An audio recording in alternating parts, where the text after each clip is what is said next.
I want to start this video off by saying I have already talked to my fiance about everything that I will ever share with you guys on this platform. Planning a wedding is such an intimate experience, and I am taking that vulnerability of sharing like my intimate experiences and thoughts and feelings with the entire world. And I just want to share that this is a safe space for everyone, for me, for you, for all of us to like have the wedding of our dreams. Everyone has different budgets, everyone has different financial situations, everyone wants different things, and that is okay.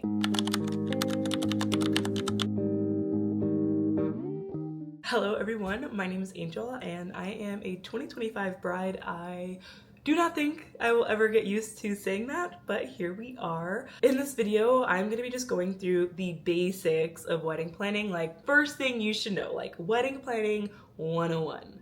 That's where we're at today, because I think for me, it'll help me to start planning my wedding and getting my life together, while also giving you guys kind of like tips and tricks that have helped me and hopefully help you, and we can like help each other. And it's just all very confusing. Point blank, period. Step number one is you're gonna need a budget. Talking about finances is always a very difficult conversation, no matter what the context. Like, people don't like talking about their money. The pros to having a budget is that you can be realistic and mindful, very demure about what you're planning.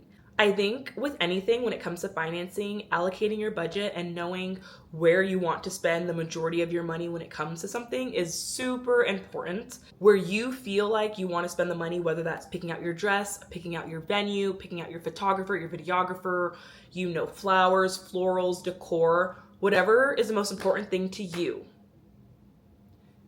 Make sure there's more money in that bucket than in other buckets. Now for me, it's gonna be food. It's gonna be food. We like to eat and drink in this family, and the last thing I'm gonna do is have a wedding with nasty food. Okay? As you dive into wedding planning, you will learn that a lot of venues have like specific caterers you have to use, and A and Z and X and Y. And for me, I'm not settling when it comes to eating. If I'm not eating and I'm not having a good time, I'm gonna be hangry, and nobody wants to see that. Nobody wants hangry Angel to enter the chat. Number two, which is a lot more fun than budgeting, is gonna be create a vision. Create your dream wedding. Get your Pinterest board out, get that mood board started. Start collecting things that make you happy. Collecting things that make you think, ooh, I would love to have this at my wedding, or this is such a cool idea. I wonder how I can apply this to my wedding. I'll be honest with you. I'm always honest with you, but I'll let you in on a little secret.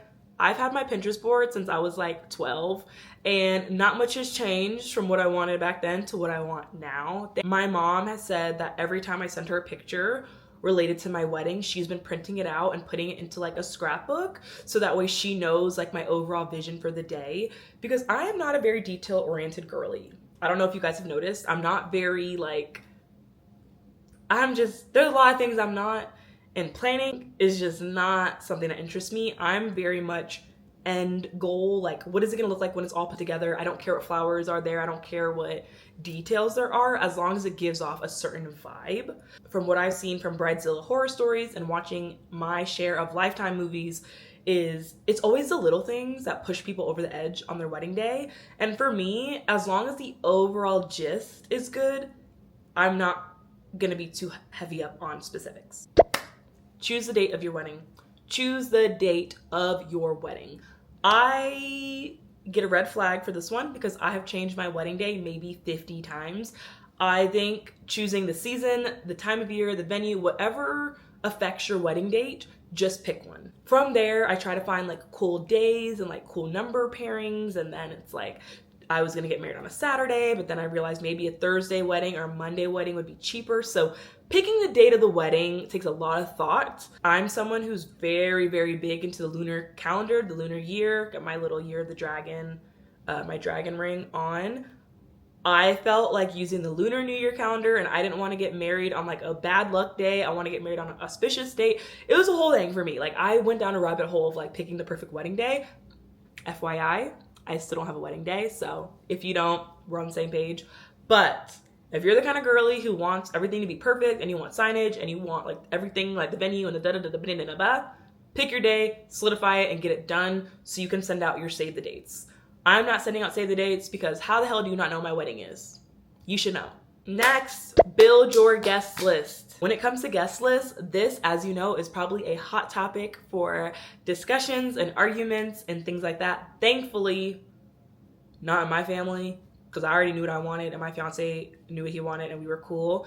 But a lot of people have a lot of feedback on who you should invite to your wedding. I think the best thing for you to do, and I can share this with you, is to make a wedding spreadsheet. I have a spreadsheet on Google Sheets, which is amazing because I can share it with like my bridesmaids and my mom and like my family and just get like everybody's opinion like as I go versus having to communicate the same information again and again and again. It's in the spreadsheet. Check the spreadsheet. In the spreadsheet, I have like a rough guest list of which I've started to put people's addresses in because I know that that takes a lot of time to collect all the different like information and things like that. Once you have like a rough estimate of who you want to invite, write all their names down, try to sort them by like bride's family, groom's family, like close friend, college friend, how you know them. Another thing that you should consider when making your wedding guest list is if you're going to invite plus ones, if you're going to allow children. I know child-free weddings are like very popular now. So those are conversations you need to have early because it gets awkward when like people start like inviting themselves to your wedding and you're like, wait. I'm only doing close family. Like my wedding is literally going to be my parents, my fiance's parents, whatever, our siblings, their family, and their kids. And like a few cousins and a few aunts and uncles, like, and then a pocket of friends. Mostly because all my best friends are my sisters and cousins and aunts. But outside of that, I just want my wedding to be such an intimate experience. And for me, it is very important to kind of bridge that gap between my family and Eric's family on our wedding. All right, once you have your tentative guest list, and I mean tentative, like it literally can be a rough draft of we want 100 people and period. Like you don't have to know every single mom, person, friend. I'm also leaving space at my wedding for like significant people that I'm gonna meet in the next year who I don't even know who they are yet. The same thing with like my friends. Like I know a lot of my friends are trying to get pregnant. They're building their families. Like I'm also like thinking of them and like their potential minis to come to the wedding as well. So that's just something like to put out there. But once we have that tentative guest list, I think we can go right into, I think my favorite part of wedding planning, which is the venue, like researching your venue.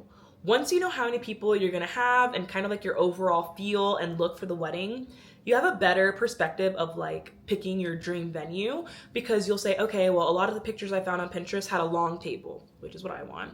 And every time I bring things up to my mom, she's like, no, if you want a long table, like you need a venue that has X, Y, or Z, or this venue only has circle tables, so it will throw off your vibe, or you might want to have a long table and cocktail tables. Like it allows you to kind of bring that realistic piece to your wedding planning, which kind of sucks and kind of like kills the vibe a little, but it helps. I think the sooner you get into your venues, the sooner you can kind of get like a gist of like how much the venue and accommodation pieces is going to cost out of your overall budget. And at that point, you can start deciding if that is something that is super important to you and you want to allocate a lot of funds to, or if that's something where you're just like, let's put a pin in that and look into other things. If you are someone who wants a specific venue or a specific location for your wedding, book it as soon as possible. When I started looking for venues for a summer wedding in the winter of 2024, we were already sold out. We're already full. We don't have any dates available. I was like, what? How? So luckily, I'm not someone who has like a specific place to get married. And if you do have a specific place to get married and the date that you chose isn't available, it's time for you to decide very early on if you want to choose a different day or a different venue. Yep, tough pill to swallow. The next thing that I want to talk about is going to be choosing your wedding party and just having a wedding party in general. What I'm going to say is very controversial, but what have I said that isn't controversial? For me, I want to have a wedding party, but I do not want to have quote unquote bridesmaids, and I do not want people standing up at the altar with me and my fiance. In my head, and in yours as well, think about when you're choosing your wedding party, what expectations you have of your wedding party. I feel like TikTok has opened my eyes so much to the importance of setting those expectations with your bridal party from day one. because I feel like a lot of people ask for a lot of things and a lot of people don't want to do them, which is totally fine. It's our wedding. We could do whatever we want to do, but just because that's what you want to do doesn't mean that everyone else wants to be a part of that. And as much as that sucks and as selfish as we want to be, we have to be realistic. Like, obviously not everybody's going to want to do what I want to do for my wedding, and that's okay. But you need to give people the opportunity to say no, like, I'm not able to do this. I'm not able to commit that kind of time. I'm not able to commit that kind of money. Like, you need to let people just be FFR, be mindful, be kind. I have several things that I am going to rely heavily on my bridal party to do. But outside of that, I just want them to be there to get ready with me and to kind of bounce wedding ideas off of and go bridal shopping with me and do the fun stuff.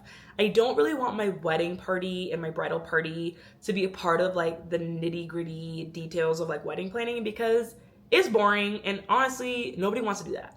Like, I don't even want to do that. If I don't even want to plan my own wedding, why do I think my friends and family want to do it too? They probably don't. Next thing I think should be up on that list of like pre-planning is gonna be like shopping for attire. So like wedding dress shopping, like if you're gonna do engagement pictures, if you're gonna do like save the date pictures, any type of like bridal attire shopping, I feel like should be at the top of the list. I have still not picked out like my wedding dress. I haven't gone wedding dress shopping. I haven't picked out any like outfits or anything for like pictures, but I know that it's something that I'm thinking about and I'm looking. I just haven't solidified any purchases yet. So if you're someone who is very particular or wants to have a lot of wedding events, start shopping early. I'm keeping a mindful eye out. I've seen a couple of collections that have come out that I like and a different couple of brands that I've really been watching to see if they make anything that speaks out to me. But that is super important. The other thing is with wedding dress shopping, I have gone to a couple of different wedding dress stores and just kind of ask them like, hey, like, what's your turnaround time? What are we looking at here? A lot of them say that they can do pretty much anything in 6 to 8 months. Now, if you're getting engaged and having a wedding in a year's time frame, you want to get this done ASAP. I have a little bit more time. I'm actually going wedding dress shopping in a couple of weeks. I don't know if I'm excited yet. I smiled, so I think intuitively I'm excited. I'm a little nervous, but kind of excited. So I will be wedding dress shopping almost a year from my date of my wedding. So I have a little bit more time to figure out what I want. And then for my elopement, I can't decide. I bought a dress online. I can't decide if I want to wear that or something else. So I have a little bit more time to think, but if you want something specific, if you want to go to a specific bridal location and you need to make an appointment, you need to like coordinate these things with like your bridal party and the people who are going to be going with you, because people's lives get busy, especially as we enter into like the holiday season, into winter. Like a lot of people get busy. We have birthdays, we have events. So if you're expecting people to show up for you and to be a part of all these events and different things, you need to get them on the calendar. In my wedding planning spreadsheet that I've made, key dates are listed in there. These dates might change, but things that I feel like I will want my bridal party at, I have listed in this list. So my bachelorette party being one, my bridal shower being the other, bridal fittings, makeup test, hair test. These are all things that I have on this like tentative schedule, so people know in advance, this is what I'm looking to do. If you're interested in coming, if you can come, these are the dates. I am someone where like I need at least 3 months notice to get something on my schedule because I'm so busy. Now, I'm busy by choice, so a lot of times I'm busy, I can rearrange it, but not everybody is that way. I don't want to say I'm doing a destination wedding, but like I'm doing a destination wedding in terms of like a lot of people will have to travel to get there. So I think for me, solidifying if I'm going to do a destination wedding, when, where you're going to do your wedding, the sooner you can solidify that information and get it out to people, the better, because I'm getting married in a year, and a year is honestly not a lot of time to save up money to travel to very large destination weddings, very large bachelorette parties, bridal showers. So I think giving people a heads up is very much the overall gist of wedding planning. So just be mindful of like how much of a time commitment you're asking for people and how much notice you're giving them when doing these things. Obviously, my mom, I expect her to drop everything for me the second I tell her anything, but that's my girl. So as of right now, I feel like that is everything that I've kind of done in like my pre-planning wedding process to kind of start getting ready.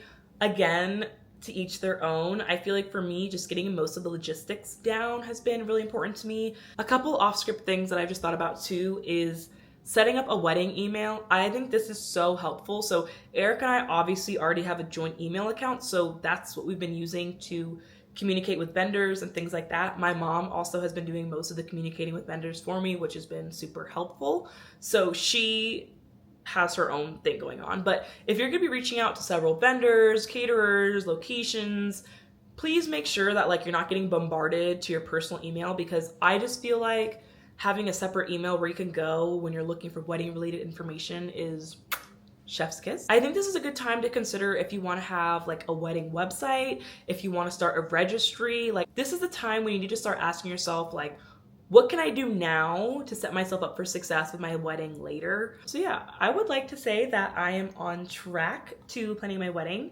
I hope all the tips I gave you guys were super helpful today. I don't know, sometimes I'm just like a little chitterbox and I just like, and I say nothing of any substance. So it helped me to kind of voice my wedding out loud, because I feel like when you speak things into existence, it kind of like categorizes them in my brain. So this has been very helpful for me. I hope it's been very helpful for you guys. If you have any other questions or need any other wedding planning tips, please, please, please do not hesitate to let me know. I am so excited to marry Eric next year, and I look forward to taking you guys along the journey. I will be posting a video to the series once a month, so I look forward to seeing you guys next month and see what kind of cool things we're up to. Bye.